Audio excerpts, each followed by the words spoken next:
Cette news va tout changer quant à l'avenir du Starknet, je vous en reparle en fin de vidéo.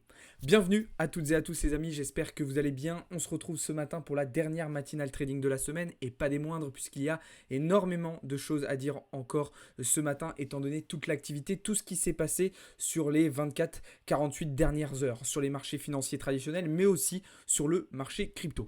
Pour commencer ce matin, je voudrais revenir premièrement sur le rapport de la Banque Centrale Européenne qui a été publié hier concernant le Bitcoin. C'est un torchon, c'est totalement affligeant. La Banque Centrale Européenne qui continue sa croisade contre Bitcoin et les crypto-monnaies en ratant totalement le train. Alors, qu'est-ce qu'elle dit la Banque Centrale Européenne ? Elle dit que le Bitcoin, ça ne sert pas à grand chose. Elle dit que c'est coûteux, que c'est pas forcément pratique. Et puis elle ressort ses arguments de pollution et de blanchiment d'argent comme elle le fait depuis des années. Alors, déjà ce qui est problématique, c'est que pourquoi la Banque Centrale, elle n'est pas là pour ça. La Banque Centrale, son objectif, c'est de maintenir la stabilité économique au sein de l'Union Européenne. Est-ce qu'elle y arrive ? Non. Je ne vois pas pourquoi, je ne vois pas ce que ça vient faire là, un rapport comme ça qui sort de nulle part pour critiquer Bitcoin. Bah si, en réalité je sais un petit peu, la Banque Centrale Économique, la Banque Centrale Européenne, elle flippe, elle a peur parce qu'elle se rend compte qu'elle n'arrive pas à résoudre des problématiques que Bitcoin, lui, arrive à résoudre. Alors ce qui est intéressant en plus, c'est que c'est toujours les mêmes arguments qui sont mis en avant. Et puis ce qui est dommage, c'est que dans 10 ans, on va se plaindre, on va dire « Ah ouais, on n'a pas saisi l'opportunité, on est en retard en termes de développement sur cette partie-là. Pourquoi les Américains, c'est eux qui décident encore? Pourquoi c'est eux qui dominent ?» Mais le train, il est en train de passer. Faut monter dedans. Non, nous, on veut pas. Et c'est dommage parce que on entend des politiques, on entend des personnes dire « Oui, on veut faire de la France, on veut faire de l'Europe, le hub mondial des cryptos, etc. » Mais mettez des choses en place. Arrêtez de nous pondre des rapports comme ça. Arrêtez de nous sortir des lois qui sont complètement à l'encontre du développement des crypto-monnaies. Ça fait vraiment pas de sens. Et puis c'est très énervant, encore une fois, de voir la Banque Centrale Européenne donner des leçons alors qu'elle n'arrive même pas à faire son boulot correctement.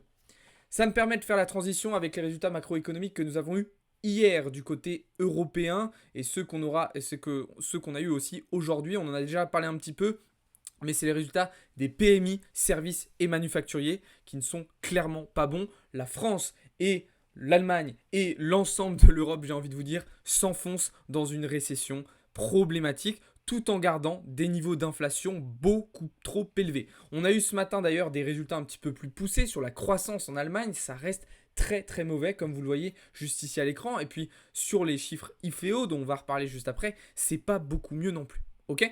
Alors au-delà de ces résultats du côté européen, voilà, je pense qu'il est temps de se révolter et de faire comprendre à nos décisionnaires, à nos institutions qu'il va falloir qu'ils acceptent l'arrivée de Bitcoin parce que sinon ça risque d'être très problématique pour eux. Alors je veux pas jouer les révolutionnaires etc, c'est pas pour ça que je vous dis ça, mais ça m'a vraiment énervé quand j'ai lu ce matin le torchon encore une fois qu'ils nous ont pondu, excusez-moi l'expression.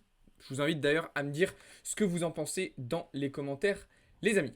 Donc ça c'était pour les résultats d'hier du côté européen, on en avait déjà un petit peu parlé. Hier, du côté américain, on a eu aussi des résultats macroéconomiques importants, d'ailleurs les mêmes qu'en Europe, à savoir PMI manufacturier et PMI de service. Alors là, il y a eu des bons chiffres. Globalement, cette semaine, il y a eu des bons chiffres d'un point de vue micro et il y a eu des bons chiffres d'un point de vue macro aux États-Unis.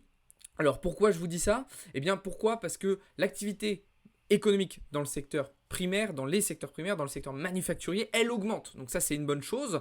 Et là où ça posait un petit peu problème que cette activité économique reste forte, c'est-à-dire dans le secteur des services. Pourquoi ça posait problème ? Parce que du coup, ça empêchait l'inflation de dégonfler.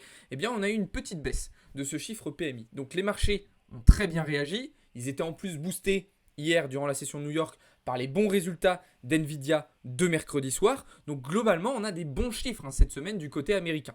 Sur les ventes de logements existants, c'est pas mal non plus. On a une légère hausse, donc c'est plutôt satisfaisant. Maintenant, il va déjà falloir se tourner vers les résultats de la semaine prochaine avec la croissance et l'inflation qui viendront potentiellement confirmer ces bons résultats ou à l'inverse repartir dans le mauvais sens. Okay ?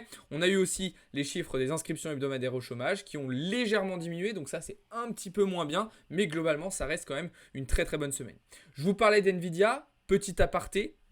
Il faut savoir que NVIDIA, je vous l'avais dit la semaine dernière, Donc elle a dépassé Meta, elle a dépassé Alphabet, elle a dépassé Amazon au classement des capitalisations mondiales. Elle pèse désormais plus lourd que l'ensemble des marchés chinois.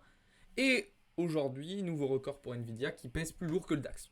Il faut savoir que le DAX, c'est 40 sociétés, dont certaines qui ont plus de 130 ans d'existence. Et aujourd'hui, une seule action à elle-même pèse plus lourd que l'indice allemand. Quand je vous parle d'hyper-concentration des marchés actuellement, c'est pas une blague, ok ? Il y a vraiment une hyper-concentration de l'économie des marchés autour d'une entreprise, autour d'un secteur, la tech et plus précisément l'intelligence artificielle. Ok, alors tous ces résultats macro, micro, qu'est-ce qu'ils donnent ? Ils donnent des marchés haussiers, globalement. On l'a vu notamment durant la session de New York hier après-midi, que ce soit sur S&P, que ce soit sur le Dow Jones, que ce soit sur le Nasdaq, que ce soit sur le DAX ou sur le CAC 40. Globalement, les marchés sont haussiers. Alors, c'est pas surprenant, c'est tout à fait normal au vu des résultats qui ont été publiés ces derniers jours. Maintenant, moi, qu'est-ce que je fais ? Déjà, l'indice européen le plus faible, je le short. Le FTSE, pas de changement de ce point de vue-là. Le DAX, je le surveille attentivement, mais pour l'instant, je ne fais rien. Pourquoi je le surveille ? Parce que pour moi, on est potentiellement en train de faire un petit peu la même chose que fin 2023, mais du coup, en haut de ce porte-voix daily, c'est-à-dire un excédent à l'achat, un excédent haussier, avant d'avoir une réintégration et un retour potentiellement en direction des 16 000 points. Bon, je surveille, on verra ce qui se passe. Ça sera pour probablement la semaine prochaine. Le CAC, je ne le touche pas, il est beaucoup trop costaud. On a des données microéconomiques en France qui font que voilà, on a un indice qui se porte merveilleusement bien. Et on a aussi le fait que voilà, l'interventionnisme du gouvernement chinois dans l'économie chinoise a entraîné un rebond justement des actions chinoises, ce qui profite naturellement aussi au CAC 40. Donc là, il n'est clairement pas question de shorter le CAC pour le moment. Et sur les indices américains, bon, globalement, je suis plutôt vendeur. D'accord, j'ai pris une position short hier soir sur le Nasdaq. J'en ai pris une ce matin sur le Dow Jones. Maintenant, c'est des petites positions à court terme. Ok, je vais viser un petit peu de retracement sur la journée. Mais globalement, on reste quand même sur un flux. On reste sur un momentum qui est haussier. En fait, pourquoi j'ai pris la décision de short ? Parce que ces impulsions ici, ces hausses, elles ont été provoquées par une news en particulier. Et alors, c'est un petit peu comme sur le marché crypto, comme on vous l'explique. C'est-à-dire que quand on a une grosse impulsion haussière ou baissière qui est engendrée par une news, ok, et ben généralement le marché dans les heures, dans les jours qui suivent, il va venir combler ce déséquilibre qui a été créé au moment justement de la publication de la news, ok. Donc c'est pour ça que je vise un petit peu de retracement à court terme sur le Dow Jones et le Nasdaq, mais encore une fois, attention, globalement on reste sur des flux, on reste sur des momentum qui sont totalement haussiers. Du côté du dollar américain, bon bah là comme vous le savez, tout s'est passé comme prévu. Ça faisait 2 semaines à peu près qu'on attendait ce setup donc pour venir combler la FVG en 4 heures du début du mois de février. Chose faite, on a réintégré en plus la structure, donc moi je m'attends désormais à un dollar plutôt haussier. C'est d'ailleurs la raison pour laquelle je suis toujours vendeur du côté d'Euro USD et GBP USD. Là il n'y a pas de changement de ce point de vue-là. Là où ça m'embête un petit peu plus, c'est du côté du gold parce que du coup je n'ai pas terminé mon plan, je n'ai pas clôturé ma position. J'ai vraiment beaucoup hésité hier au moment où on était sur les 2034-2035 points, mais sauf que je l'attendais vraiment au minima qu'on vienne récupérer ce high aux alentours des 2037 points. Là, j'aurais clôturé entièrement ma position. Donc là, je suis un petit peu dans un entre-deux, surtout que vous voyez qu'il y a une inversion de structure en 4 heures qui est en train de se mettre en place. Donc c'est un peu dommage, j'aurais pu clôturer avec davantage de profit, mais je pense que du coup, je vais quand même sortir de ma position. Je vous tiendrai au courant dans la journée dans le serveur Discord. Et puis du côté du pétrole, bon bah pas de changement de ce point de vue-là, je pense que ce sera plutôt pour la semaine prochaine. Et on est toujours dans l'attente de venir récupérer cette zone des 75,50$ avant potentiellement de viser des targets vers 81, 83, voire 87$ dans les prochaines semaines. Voilà ce que je pouvais vous dire du côté des marchés financiers traditionnels, les amis. Aujourd'hui, donc, juste pour terminer, on a eu les chiffres de la croissance, je vous le disais, en Allemagne et les chiffres IFEO. Bon, bah, globalement, c'est pas terrible. Alors, on a un petit peu de mieux sur les perspectives d'entreprise, mais ça reste quand même léger. La croissance reste négative, la situation actuelle reste mauvaise. Donc, clairement, ça ne va pas en Allemagne, ça ne va pas en Europe. Il n'y a pas de surprise de ce point de vue-là. Sur le reste de la journée, pas de catalyseur majeur. On aura quelques discours de membres des banques centrales, mais rien de très important. Et d'ailleurs, ça se ressent sur le VIX, qui était bien monté depuis une semaine et demie, 2 semaines. Là, on repart à la baisse. Les grosses annonces attendus, les gros points d'incertitude, les gros points de doute sont passés. On a connaissance des différents résultats. Donc là, le stress redescend, le stress diminue et on revient sur des niveaux un petit peu plus classiques. Même si encore une fois, ce n'était pas des gros niveaux de volatilité, des gros niveaux de stress qu'on avait sur le marché. Sur le VIX, là, on était à 16. Ça reste quand même très faible. Voilà ce que je pouvais vous dire là-dessus les amis. On va désormais pouvoir basculer du côté du marché crypto qui est totalement dans le rouge ce matin avec un Bitcoin qui se rapproche de nouveau des 51 000 $, Ether qui a perdu le niveau des 3 000 $ et globalement du côté des alts ça saigne aussi pas mal même si on retrouve un petit peu plus d'hétérogénéité avec certains tokens qui s'en sortent bien. Je pense à Phil, HBAR, RNDR ce matin, mais vous voyez que pour d'autres c'est quand même beaucoup plus compliqué. Tao, Uni et MXLink ça saigne un petit peu plus fort. Alors globalement, mon plan sur Bitcoin, c'est quoi ?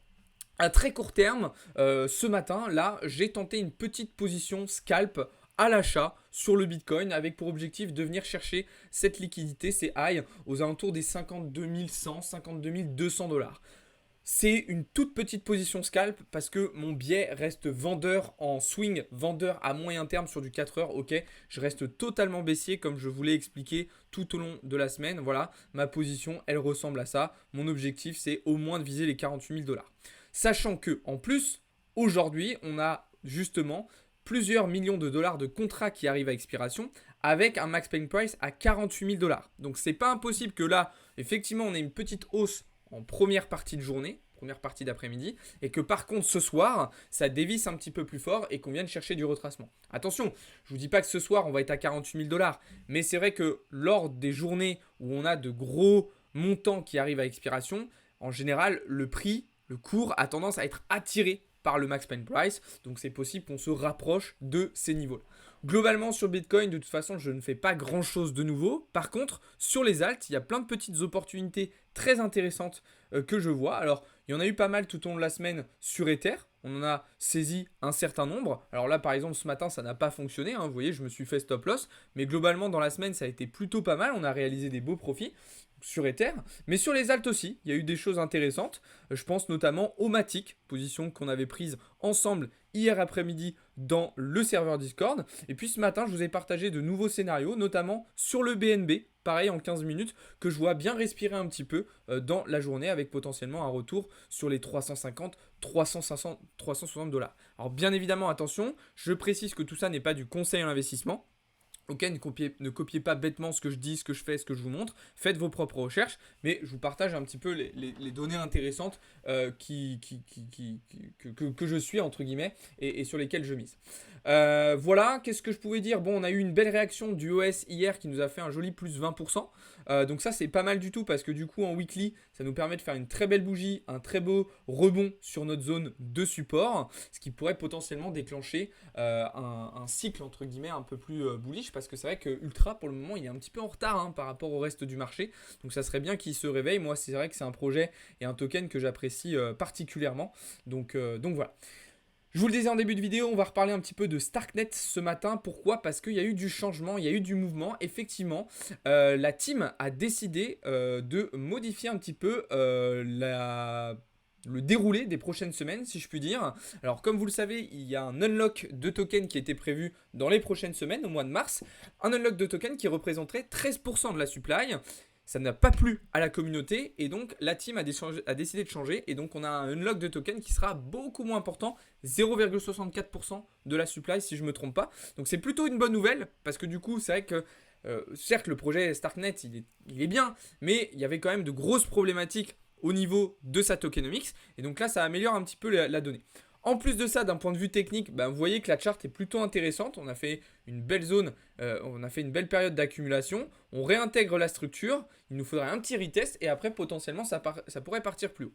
Alors là, je vais vous donner un petit peu mon avis aussi parce que voilà, je sais qu'il y a des problématiques sur Starknet. Moi-même, je vous en ai parlé au début de la semaine. C'est pas forcément le top du top, mais voilà, faut bien comprendre une chose, c'est que le marché crypto, il est irrationnel. Ok, c'est pas parce que un projet, un token ne sert à rien ou présente certaines limites, présente certaines problématiques qu'il ne va pas performer.